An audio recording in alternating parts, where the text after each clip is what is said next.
സർക്കാർ ജീവനക്കാരുടെയും മറ്റു വ്യക്തികളുടെയും സ്വകാര്യ വിവരങ്ങൾ മുഖ്യമന്ത്രിയുടെ ഓഫീസ് ദുരുപയോഗം ചെയ്തതിനെതിരെ ഹൈക്കോടതിയിൽ ഹർജി.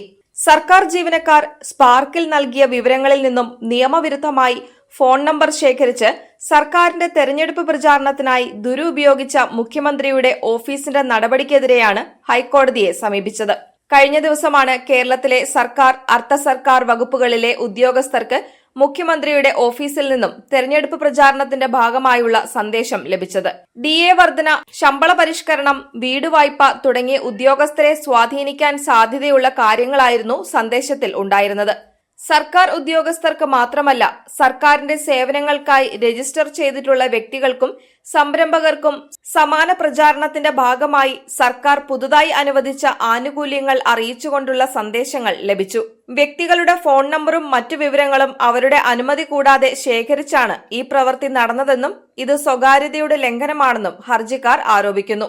സർക്കാരിന്റെ നേട്ടങ്ങൾ പ്രചരിപ്പിക്കാനല്ല വ്യക്തികളുടെ വിവരം സർക്കാരിന്റെ പ്രൊജക്ടുകൾക്ക് നൽകുന്നതെന്നും സ്പാർക്ക് പോലെ ഒരു സോഫ്റ്റ്വെയറിൽ നിന്ന് മുഖ്യമന്ത്രിയുടെ ഓഫീസിലേക്ക് വിവരങ്ങൾ മാറ്റിയെങ്കിൽ അത് സ്വകാര്യതയുടെ ലംഘനമാണെന്നും ഹർജിക്കാർ വാദിക്കുന്നു.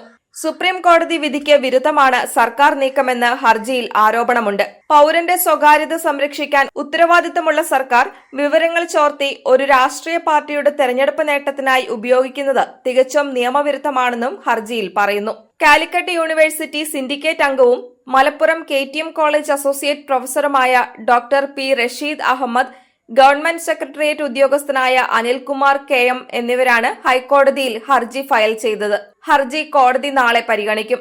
ഹർജിക്കാർക്ക് വേണ്ടി സീനിയർ അഭിഭാഷകൻ ജോർജ് പൂന്തോട്ടം ഹാജരാകും.